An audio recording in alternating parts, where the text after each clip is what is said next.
If you want to grow your YouTube channel and actually get clients from it, I'm going to show you the exact system that's working right now, because the truth is, if you've been studying all the big YouTubers trying to reverse engineer what they're doing, their editing, their thumbnails, their title style, you're copying a playbook that was never meant for your game. Over the last year, I've been tracking dozens of business channels that exploded from almost nothing during a time when everyone was saying that YouTube's too saturated and it's too late to start.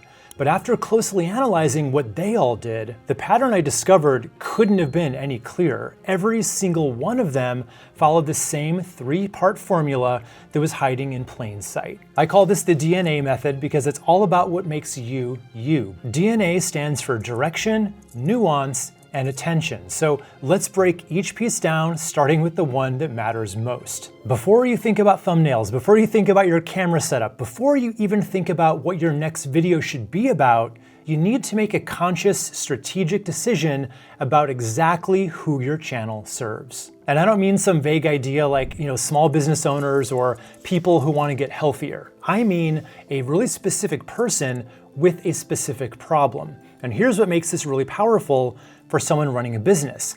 That problem should overlap 100% with the problem that you get paid to solve. In other words, your ideal viewer is your ideal client. Now, when those two things line up, every video you post is going to be doing double duty. It's growing your channel and it's filling your pipeline for future clients. But picking that person isn't just a one-time decision. It's a commitment, because the real power of direction kicks in when you make video after video after video for that same person. That's what builds your momentum. So every time you sit down to plan your next video, run it through one simple test. Would the person who watched my last video want to watch this one too? If it's yes, you're building channel momentum, which is really the key to channel growth. If no, you're splitting your audience, and that's a growth killer. So let me show you why. When someone clicks on one of your videos and actually watches it, YouTube takes note. So next time you upload, they're much more likely to push your new video to that same viewer.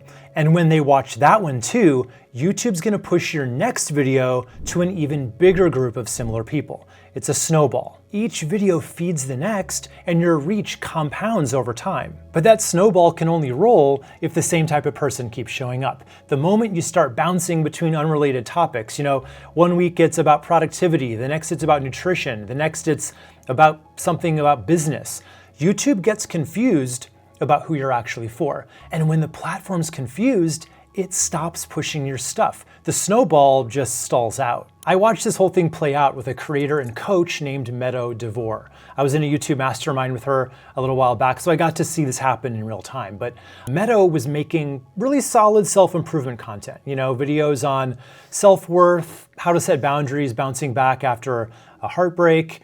Good stuff, decent views, but nothing was really taking off for her. Then she posted a video about spotting narcissists in your life, and that video spiked, way more views than anything else on her channel.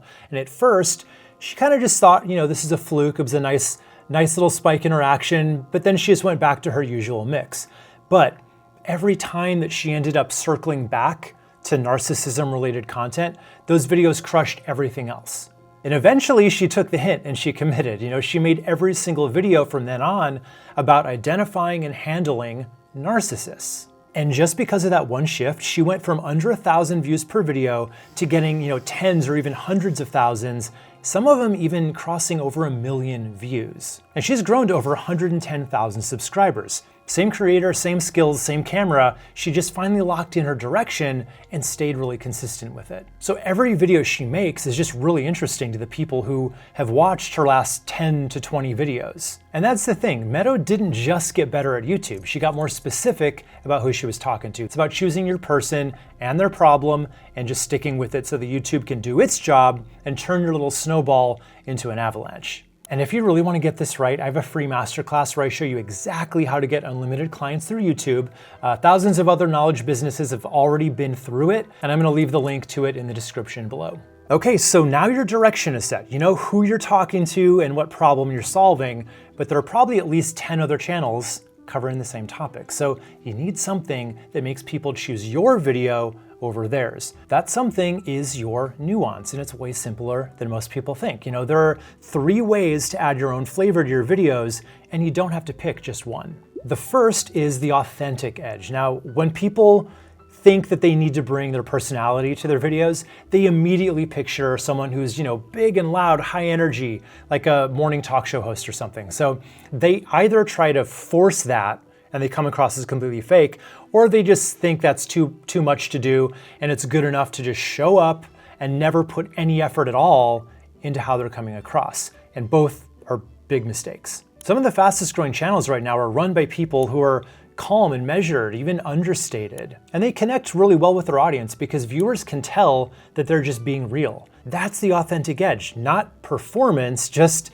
being a relatable person. Take business coach Dea, for example. She comes across just like your best friend who's giving you advice over coffee. She never tries to be super professional or corporate, and that's exactly what makes her stand out, because I've seen it happen a million times where these new YouTubers think that they need to be super buttoned up and really corporate because they think that that is what their clients need to see from them. But trying too hard in that direction to seem polished usually just, you know, sands the edges off you and it makes you flat and, sorry to say, but boring. Now, over the past 4 years, she's gone from getting views in the low thousands to pretty regularly hitting hundreds of thousands per video. And a major part of that, in her case, I would say, is just being really relatable on camera.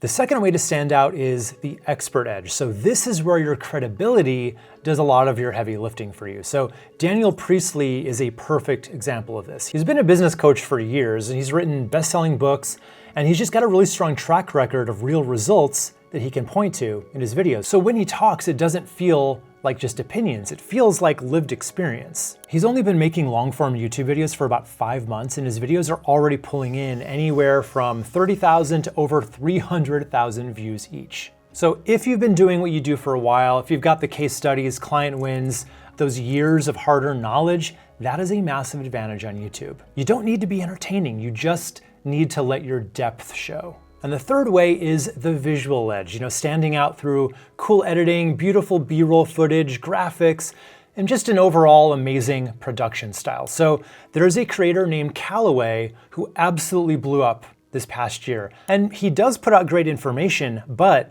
I personally believe a huge part of his success is in his editing and his visual presentation. I mean, his videos look really, really good. But I'm going to be straight with you. This is by far the hardest of the 3 edges to pull off. And if you're new, it's 100% the wrong move. Not just because it's expensive. You know, Callaway has been pretty open about paying around $7,000 a month just for his editing team, but also because flashy production like that can actually work against you when your goal is getting clients. Look at Kimberly Hill. She's a men's dating and relationship coach, and she's been doing this for about 2 years now, and she gets thousands of views on her videos consistently. And her setup is about as simple as it gets. I don't think she ever even uses on-screen text or graphics. She is just a person with real experience who's given practical advice. And that alone is more than enough to build an audience who trusts her. And it's actually been studied that channels with heavy editing and, you know, all the flashy production tend to attract people who just want to be entertained, not people who are, you know, serious enough to hire you. Think about it. If someone's watching your video because they have a real problem they need solved, they're not going to care about your transitions or your cool motion graphics. They just care about whether you actually know something they can use. So my advice would be lean into the authentic edge or the expert edge, or possibly a combination of both. That's what's going to get you further, faster, with way less effort. So please don't let production be the thing that stops you from starting or that distracts you from what actually builds trust. Showing up as a real person who can help. And look, whichever nuance edge you choose, being yourself on camera is really easy to say. It's a lot harder to do, right? So for most people, the first handful of videos you make are gonna feel really stiff and unnatural, and you're probably gonna look like you're reading a hostage note while you're doing it. So just make your peace with that right now. It's 100% normal, I promise. But don't let that be an excuse to never push yourself to get better either. You know, you have to push through the awkward phase by just doing more of it. So every video you record, just focus on one thing, sounding a little more and then a little more like the way you'd actually explain this to a friend over lunch. And if you use a teleprompter, which I recommend, that's its own skill. So you need to write the way you actually talk so it doesn't sound like you're reading when you're reading. It's a bit of acting, honestly, but once you get it down, your delivery is going to get dramatically better. It just takes practice and a mindset of, I'm going to get better. All right, this last part of the D.N.A. method is the one that can make or break all of the hard work that you've already put in. You can have the exact right direction picked out and killer nuance, but if nobody clicks on your video in the first place, what's it matter, right? And this is where copying big YouTubers will really get you into trouble, because the way you earn attention on YouTube changes completely depending on where you are in your growth. When your channel's new or it's still small, YouTube doesn't really know what to do with you yet, right? You haven't proven yourself, so they're not really gonna take the risk and put your video on complete strangers' homepages for them to discover you. That's how it works for the big guys, right? They can get away with those vague, curiosity-driven titles because YouTube already knows their audience is gonna click on it. And trying to copy their title style is one of the fastest ways to just stay invisible. Instead, you wanna lean into the fact that YouTube isn't social media, it's a massive search engine. So you wanna create videos around topics and titles that your ideal client would actually type into the search bar. This does two powerful things at once. It helps YouTube figure out what your channel's about, and it puts you directly in front of people who are actually looking for help with the exact thing you do. Bobby Kroll's a student in my YouTube to Clients Academy, and he's a perfect example of this. He runs a landscaping business, and when he started on YouTube, he didn't try to get cute with his titles. He just made videos around the exact things that his best clients were already searching for. Things like design a small patio space, front yard design tips for instant curb appeal, colorful landscape designs.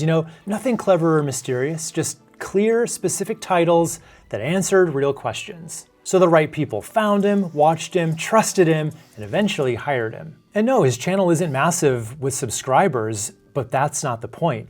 Those search-based videos helped him scale up from a small local landscaping business into doing remote landscape consulting, working with clients all over the world. And that quadrupled his revenue. So that's the entire playbook when you're getting started. Now, as your channel builds a track record and YouTube starts to kind of understand your audience, that's when you can start experimenting with those broader, more curiosity-driven topics. The kind of videos that get recommended to people on their homepage, even if they weren't searching for it. But even then, you don't just want to guess at what might work. Tools like vidIQ let you find what are called outlier videos. These are just those videos that performed way above average for a given channel. So when you spot an outlier, you study it. What about it worked? Was it the concept? Was it the title, the thumbnail? And this is where people mess it up though. They find a video that really did well and they try to copy the whole thing.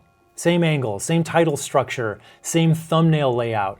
That just makes you a knockoff. And knockoffs are by definition forgettable. So the move is to take one element that clearly worked, maybe just the thumbnail concept or just the title, and adapt it to fit your style and your audience. You keep what's proven, but you make it yours. Take this thumbnail from Callaway, for example. So this was by far his biggest hit. It got 68 times his usual views. So then this guy, Tim Rania, took note of the concept that Callaway had success with. This graph visual showing the rising and falling action of a good story. So that video was a 57 times outlier for his channel. Then Vin Yang saw his thumbnail and took something completely different from it, a similar color scheme and the exact text. That ended up doing 7 times his channel average. So it pays to pay attention to what's clearly working, especially when these medium-sized channels have really stumbled onto something that works. Then you just make it yours to fit your own unique style nuances. Now, if you really want to make sure you get everything right from the start, I would love to share my step-by-step system with you for getting your next 100 clients directly from YouTube. So click right here to see exactly how I can help you build this system for your business, whether you're just getting started or if you've been at it for a while and aren't getting the results you want. Click here and let me help you build something really powerful for your business.